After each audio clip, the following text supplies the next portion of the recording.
Berdasarkan data rapor pendidikan subindikator link and match dengan dunia kerja di SMK Negeri 1 Pacitan masih dalam kategori sedang. Berarti agar pembelajaran yang saya lakukan tidak hanya berhenti di kelas saja, pada awal semester saya melakukan sinkronisasi kurikulum dengan industri dan survei kebutuhan pasar agar setelah lulus siswa siap kerja dan berwirausaha. Diperoleh data bahwa kebutuhan industri dan masyarakat adalah bidang live streaming, sehingga saya menerapkan pembelajaran berbasis proyek dengan salah satu produknya adalah podcast. Assalamualaikum warahmatullahi wabarakatuh. Salam dan bahagia. Bapak Ibu guru hebat, perkenalkan saya Indah Uliwadati, guru produksi dan program siaran televisi di SMK Negeri 1 Pacitan.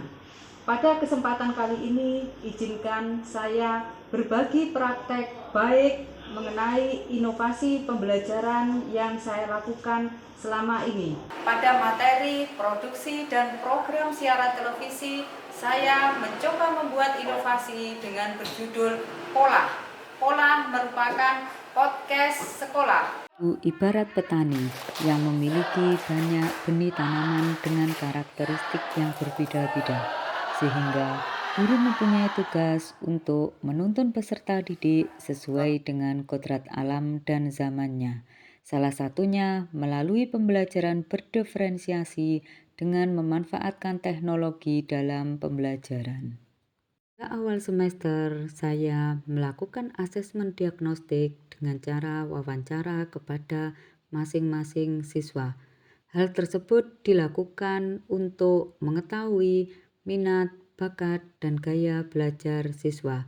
Dari wawancara tersebut diperoleh data beberapa siswa senang dan berbakat pada bidang penulisan naskah, pengambilan gambar, editing, tata artistik, talent, host dengan gaya belajar yang berbeda-beda, yaitu visual, audiovisual, kinestetik.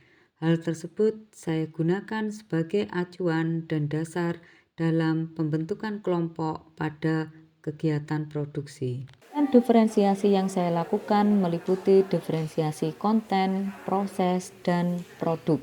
Pada diferensiasi konten, saya menyediakan web edu-BCF, Education, Broadcasting, dan Film, merupakan media interaktif pembelajaran yang berisi materi dalam bentuk modul ajar untuk siswa dengan gaya belajar visual. Untuk siswa dengan gaya belajar audiovisual, saya menyediakan video tutorial pembelajaran. Sedangkan untuk siswa dengan gaya belajar kinestetik, saya menyediakan game permainan pembelajaran.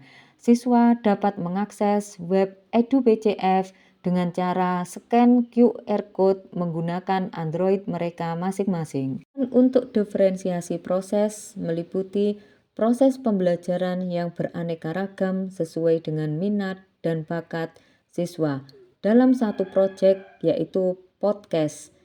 Dalam podcast terdapat beberapa proses pembelajaran seperti pengoperasian kamera, tata artistik, tata cahaya, tata audio, operator OBS, dan yang tidak kalah menarik adalah proses belajar menjadi host. Dalam melatih siswa untuk menjadi host, saya menggunakan teknik bertanya pada coaching. Bagaimana keterampilan bertanya pada coaching saya latihkan kepada siswa agar siswa lancar bertanya kepada narasumber saat mereka menjadi host. Pertama, saya melatih siswa dengan bertanya secara bebas, secara bergantian kepada temannya dengan menggunakan pertanyaan-pertanyaan yang sifatnya tidak mengandung tuduhan. Pagi. Apa kabar Anit? Alhamdulillah kabar saya baik hari ini. Bagaimana aktivitasmu pagi ini, Cantika? Aktivitas pagi ini saya ke sekolah. Jam berapa kamu Arifah tadi ke sekolah? Jam 6:30. Apa yang membuatmu berangkat jam 6:30? Saya berangkat lebih pagi karena ada jadwal piket. Halo, selamat pagi Navito, apa kabar? Selamat pagi, alhamdulillah kabar saya baik. Bagaimana dengan belajarmu? Akhir-akhir ini saya malas belajar Oh, jadi akhir-akhir ini kamu lagi malas belajar. Kira-kira apa sih yang menyebabkan kamu malas belajar? karena saya sekarang di kos, jadi sering lupa waktu. Oh, jadi karena sering lupa waktu, kamu jadi malas belajar. Kira-kira apa yang menyebabkan kamu sering lupa waktu? Saya bermain HP sampai lupa waktu. Oh, jadi karena kamu sering main HP, jadi kamu sampai lupa waktu. Kira-kira bagaimana sih sebelumnya kamu bisa rajin? Karena ada orang tua yang mengingatkan. Oh, jadi sebelumnya kamu rajin karena ada orang tua yang mengingatkan. Lalu harapan kamu ke depannya bagaimana? Saya ingin kembali rajin. Jadi kamu ingin kembali lagi rajin seperti sebelumnya. Lalu tindakan apa yang akan kamu lakukan? Nah, agar saya bisa kembali rajin seperti sebelumnya, mungkin saya akan membuat jadwal aktivitas. Jadi walaupun tidak ada orang tua, saya tetap bisa rajin dan teratur. Oh, baik. Itu adalah keputusan yang sangat bagus. Siswa lebih antusias dalam pembelajaran karena yang awalnya mereka bosan dengan pembelajaran, tidak fokus dengan pembelajaran, mereka bisa hadir sepenuhnya dalam pembelajaran melalui teknik coaching. Kemudian juga melatih public speaking siswa ketika mereka menjadi host karena terlatih menggali pertanyaan-pertanyaan berbobot kepada narasumber. Selain itu juga melatih keterampilan siswa dalam produksi live streaming sebagai bekal mereka untuk bekerja di masyarakat. Melalui pembelajaran podcast, siswa menghasilkan beberapa produk sehingga terjadi diferensiasi produk, diantaranya program podcast. Assalamualaikum warahmatullahi wabarakatuh. Selamat pagi, selamat datang di Pola Podcast Sekolah. Kali ini kita akan bincang-bincang tentang pola tingkah anak sekolah. Naskah podcast, poster atau flyer sebagai media promosi program dan penataan studio podcast. Hasil produk siswa tersebut disiarkan secara live streaming di channel YouTube kelas atau sekolah dan didokumentasikan dalam Edu BCF. Bapak Ibu guru hebat, apakah pembelajaran yang saya lakukan berdampak pada peserta didik? Marilah kita saksikan testimoni berikut ini. Perkenalkan, nama saya Bambang Syahroni dari kelas 12 PSU 3. Pembelajaran bersama Bu Indah sangatlah menyenangkan yang awalnya saya tidak hadir sepenuhnya, hanya bermain HP saat pembelajaran. Dengan teknik coaching pada materi podcast, saya bisa hadir sepenuhnya. Pokoknya keren. Selamat pagi, perkenalkan nama saya Anindya Fitria Devi. Saya dari jurusan produksi dan siaran program televisi.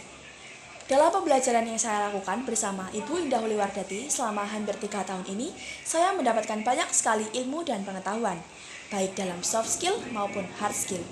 Soft skill yang diajarkan beliau, salah satu bentuknya adalah teknik public speaking dan juga coaching, yang mana hal tersebut membantu saya untuk bisa mendapatkan problem solving dan menyelesaikan masalah-masalah yang saya hadapi.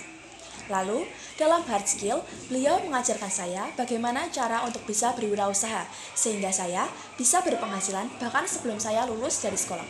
Dari pembelajaran tersebut, walaupun saya belum lulus, saya sudah dibanjiri job live streaming di sekolah-sekolah dalam kota Pacitan. Bapak Ibu guru hebat, demikian praktek baik yang saya lakukan. Semoga bermanfaat. Marilah kita bersamai peserta didik kita sesuai dengan bakat dan minatnya. Serta marilah kita melaksanakan pembelajaran yang tidak hanya berhenti di kelas saja, tetapi sesuai dengan kebutuhan industri. Guru hebat Indonesia maju. Salam Merdeka Belajar. SMK bisa!